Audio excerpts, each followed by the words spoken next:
Good morning friends मैं Tahzibul Hasan let's trade like a pro की platform से आपकी खिदमत में हाजिर हूँ। फ्रेंड्स आज फ्राइडे वीकली क्लोजिंग 24 मई 2024 है। फ्रेंड्स आज के दिन जो फंडामेंटल न्यूज़ हैं, फंडामेंटल न्यूज़ में दो मीडियम इम्पैक्ट न्यूज़ हैं, ड्यूरेबल गुड्स ऑर्डर्स और core durable goods orders Pakistani time के मुताबिक 5:30 बजे, और उसके बाद 6:35 पर एफओएमसी मेंबर वेलर की स्पीच है, और फिर पाकिस्तानी टाइम के मुताबिक 7 बजे revised university of Michigan consumer sentiment का डेटा है, जो कि काफ़ी अहमियत का हामिल होता है। इस डेटा में यूनिवर्सिटी ऑफ मिशिगन की तरफ से एक सर्वे कराया जाता है जिसमें 100 या 200 के करीब कंज्यूमर से उनके जज्बात पूछे जाते हैं कि आपका इन्फ्लेशन और इकानमी पे क्या जज्बात हैं, क्या एहसासात हैं। फ्रेंड्स चार्ट की तरफ बढ़ते हैं। सबसे पहले गोल्ड ने इस वीक जब अपना हाई लगाया था तो उसके बाद रिवर्स गियर लगाया, तो इसने पीछे मुड़ के नहीं देखा। H1 टाइम फ्रेम में ये बेयरिश फ्लैग, इन्वर्टेड फ्लैग बना था, उसका बेयरिश ब्रेकआउट करता हुआ नीचे आ रहा है, और हम मोस्टली H4 में इसको एनालिसिस करते हैं। इसका जो रिट्रेसमेंट लेवल बाय का बन रहा था वो 2390 से 2372 के दरमियान बन रहा था। यहाँ से इसको बाय करना था, लेकिन इसने ये जोन ब्रेक कर दिया। इनिशियली इसने यहाँ से 2382 से हाई हुआ था और 2395 तो लगाया था, लेकिन उसके बाद दोबारा इसी जोन में आया और इसको ब्रेक कर दिया, और दोबारा यहाँ से रिस्क लेना बनता नहीं था। बेसिकली ये होता है कि जब कोई बाय जोन ब्रेक हो जाता है तो वो सेल जोन में कन्वर्ट हो जाता है, टर्न कोड सप्लाई बन जाती होती है, और जब उसके रिटेस्ट पे उसको सेल करना चाहिए। लेकिन हमने यहाँ से दोबारा बाय की, एंट्री प्ले की के, और उसका एसएल हिट हुआ। कोई बात नहीं, अभी मार्केट नीचे की तरफ झुकाव रख रही है। आज वीकली क्लोजिंग है। गोल्ड का अगर हम वीकली कैंडल देखें तो काफ़ी स्ट्रांग सेल की कैंडल बनी हुई है। डेली में तो नज़र आ ही रही हैं, इवनिंग स्टार नज़र आ रहा है आपको, सेल की इंडिकेशन है, और वीकली में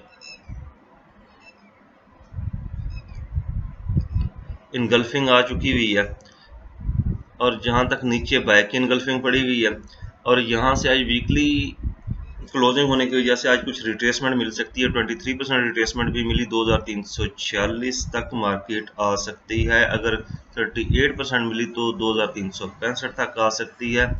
इससे ज़्यादा मैं एक्सपेक्ट नहीं कर रहा कि कोई रिट्रेसमेंट दे। 2345 और 2365 यहाँ तक ही कोई रिट्रेसमेंट आ सकती है।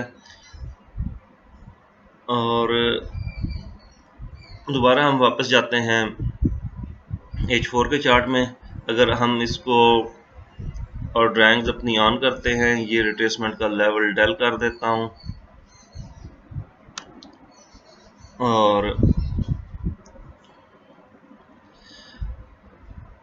रेजिस्टेंस और सपोर्ट की बात करें तो इस टाइम इसने 2325 की सपोर्ट ली है, और सपोर्ट लेके ऊपर उठने की कोशिश कर रही है। अगर यहाँ से ऊपर उठी तो बात वही है कि फिर ये 2345 46 रिट्रेसमेंट लेवल भी बनता है, और ये डेली का पिवट भी है। और 2365 अगर ये देख लें, 64-65 ये एरिया, ये यहाँ पे भी ऑर्डर ब्लॉक नज़र आ रहा है, यहाँ से मार्केट सेल आ सकती है। तो अभी इसको यहाँ से रिट्रेसमेंट का बाय लिया जा सकता है, लेकिन ट्रेंड खासा बेरिश है, जिसकी वजह से थोड़ी एहतियात करनी होगी, टाइट एसएल रखना होगा। और मार्केट अगर नीचे आए तो ये 2315 लगा सकती है, ये मंथली पिवट की तरफ आ सकती है। फिलहाल रिकमेंडेशन यही है कि इसको आप बाय करें, रिट्रेसमेंट का बाय लें। वीकली क्लोजिंग है, रिट्रेसमेंट इसकी ड्यू है, आनी चाहिए।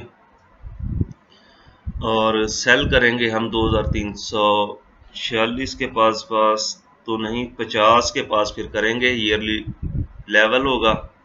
और या फिर अगर इसको क्रॉस कर गई तो इसको सेल देखेंगे 2370 और 2362,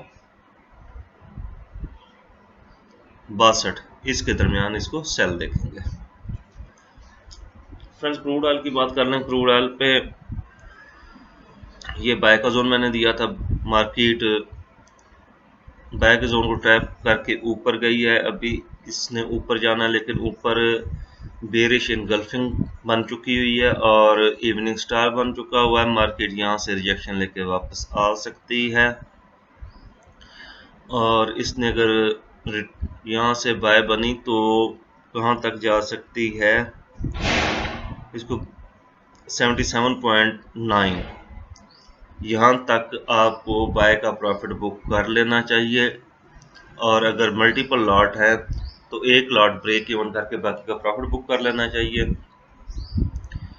और यहाँ से फिर देखेंगे कि मार्केट रिट्रेसमेंट करके दोबारा बाय की तरफ जाती है या नीचे सेल की तरफ जाती है। रीज़न ये कि सेल का जोन 75.5 तक पड़ा हुआ है और नीचे 75.2 तक भी मैंने बोला था कि यहाँ तक भी अगर आए मार्केट तो बाय करना चाहिए। फ्रेंड, नेक्स्ट पेयर हमारा बीटीसी सेल आना शुरू हुआ और काफ़ी देर बाद हमारे बाय के जोन में आया। ये मैंने स्कैल्पिंग बाय का जोन दिया था जो कि फेल हुआ। स्कैल्पिंग जोन अक्सर फेल हो जाते होते हैं, क्रूड ऑयल में चल जाते हैं। वोलेटाइल पेयर में स्कैल्पिंग के जोन ना ही दें तो बेहतर है। बाय के जोन में आया, बाय के जोन को टैप करके मार्केट अप हुई। यहाँ पे बुलिश इनगल्फिंग का सेटअप बना है, ये यहाँ से ये अप हो सकती है, लेकिन ऊपर ये सेल का सेटअप भी नज़र आ रहा है। H4 में हो सकता है कि ये इसकी FVG सेल कैंडल की FVG फिल करने के बाद मार्केट नीचे आ जाए और ऊपर जो FVGs हैं वो इतनी बड़ी नहीं है कि उनकी तरफ मार्केट जाए। तो यहाँ पे अपनी ट्रेड सेव करके चलें वीक, और अगर दोबारा इस जोन में आ जाती है मार्केट तो दोबारा बाय नहीं करेंगे और काफ़ी चांसेस हैं कि ये इसको तोड़ के नीचे चली जाए। और जो यहाँ से बाय आपने होल्ड अभी प्ले की हैं तो उनको आप होल्ड रख सकते हैं।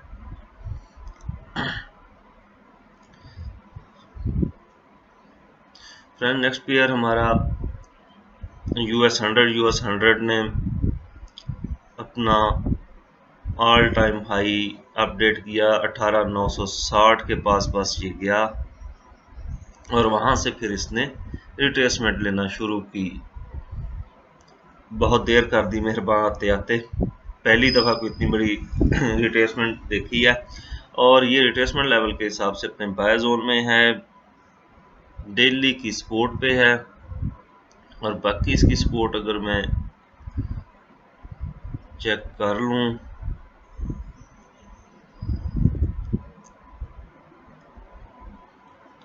और वीकली की R1 के ऊपर खड़ा हुआ है, इसको अगर ये ब्रेक कर जाता है तो ऊपर जा सकता है। अगर इसको ये टेस्ट करके नीचे आता है तो फिर ये 18,430 तक भी नीचे आ सकता है, इवन के 18,300 तक।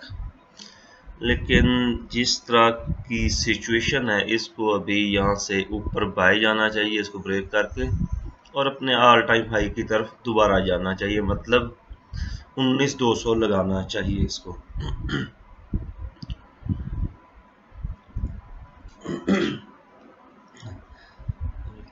फ्रेंड, नेक्स्ट पेयर हमारा यूरो यूएसडी पे फ्रेंड ये मैंने बाय का जोन दिया था, बाय के जोन को टैप करके मार्केट अप हुई, उसके बाद यहाँ से बियरिश एंगल्फिंग बनाती हुई नीचे आई।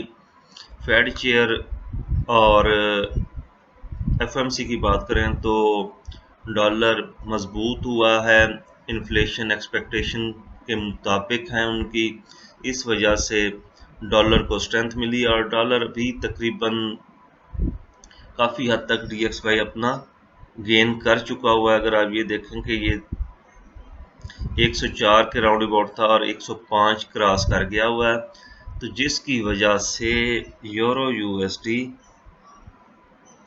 अभी थोड़ा और सेल आ सकता है। गोल्ड अपनी रिट्रेसमेंट दे सकता है, और DXY को अगर हम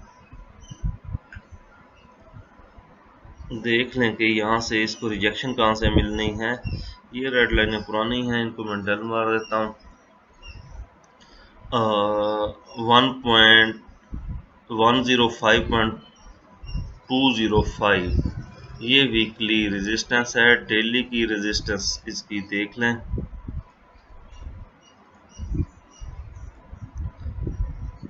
तो मार्केट इस टाइम डेली की रेजिस्टेंस को टैप करके नीचे आ रही है। अगर ये इस रेड कैंडल के नीचे क्लोजिंग दे जाती है तो फर्दर हम इसको देखेंगे कि ये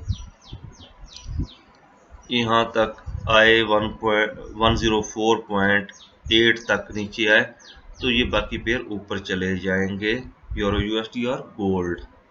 अदरवाइज ये सेल आने के चांसेस अभी भी हैं, लेकिन गोल्ड में जितना सेल आ चुका है, आई थिंक मेरे ख्याल ये काफ़ी है, इसको यहाँ से रिट्रेस देना चाहिए। रीज़न कि करेंसी पेयर तो इस पे चल रहे होते हैं इंडेक्सेस पे, DXY या यूरो अपने इंडेक्स पे चलेगा, लेकिन गोल्ड अपने टेक्निकल पे ज़्यादा चलता है।